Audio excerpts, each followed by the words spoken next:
Mercredi de la semaine de la sexagésime. Ô Dieu de justice infinie, nous avons péché, nous avons abusé de la vie que tu nous as donnée, et quand nous lisons, dans tes Écritures, comment ta colère a châtié les pécheurs d'autrefois, nous sommes obligés de reconnaître que nous avons mérité d'être traités de la même manière. Nous avons le bonheur d'être chrétiens et enfants de ton Église, la lumière de la foi et la puissance de ta grâce nous ont ramenés une fois de plus dans ton amitié, mais comment pouvons-nous oublier que nous étions autrefois tes ennemis? Et sommes-nous si profondément enracinés dans la vertu que nous pouvons nous promettre de la persévérance jusqu'au bout? Pierce, ô Seigneur, transperce ma chair de ta peur.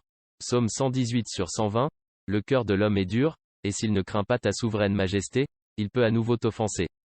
Nous sommes saisis de peur lorsque nous nous souvenons que tu as enterré le monde et détruit l'humanité par les eaux du déluge, car nous apprenons ainsi comment ta patience et ta longue souffrance peuvent être transformées en colère inexorable. Tu es juste, ô Seigneur, et qui prétendra subir le scandale ou murmurer, alors que ta colère s'est enflammée contre les pécheurs?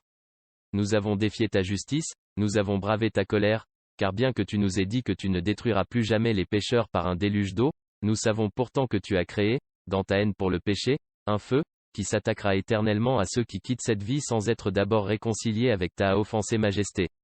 Ô merveilleuse dignité de notre nature humaine! Nous ne pouvons pas être indifférents à l'égard de cet être infini qui nous a créés. Nous devons être ses amis ou ses ennemis. Il n'aurait pas pu en être autrement. Il nous a donné la compréhension et le libre arbitre. Nous savons ce qui est bien et ce qui est mal, et nous devons choisir l'un ou l'autre, nous ne pouvons pas rester neutres. Si nous choisissons le bien, Dieu se tourne vers nous et nous aime, s'il est mauvais, nous nous séparons de celui qui est notre Dieu souverain.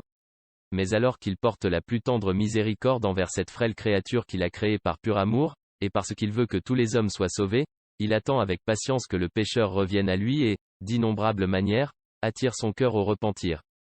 Mais malheur à celui qui n'obéit pas à l'appel divin alors que cet appel est le dernier. Ensuite, la justice prend la place de la miséricorde, et la révélation nous dit à quel point il est effrayant de tomber entre les mains du Dieu vivant. Hébreux 10h31, fuyons donc la colère à venir, Matthieu 3 sur 7, en faisant notre paix avec le Dieu que nous avons offensé. Si nous sommes déjà rétablis dans la grâce, marchons dans sa crainte jusqu'à ce que l'amour soit devenu assez fort dans notre cœur pour nous faire suivre le chemin des commandements. Psaume 118 sur 32, la prière suivante est tirée du bréviaire mozarabe de l'église gothique d'Espagne.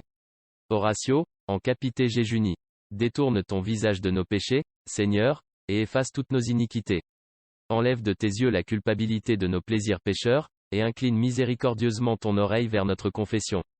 Aie pitié, nous te supplions, sur nous tes suppliants, ô toi qui regardes avec pitié ceux qui sont dans l'affliction, et donne aux personnes inconsolables un cœur pénitent, afin qu'ils louent ton nom. Le publicain qui s'est tenu au loin et lui a frappé la poitrine, a trouvé le pardon par cela seulement, qu'il a confessé son péché. Entends-tu? De la même manière, miséricordieusement nous pécheurs, et comme tu lui as donné le fruit que sa prière méritait, ainsi aussi vouchsafe de nous accorder, à nous, tes serviteurs indignes suppliants, le pardon de nos péchés.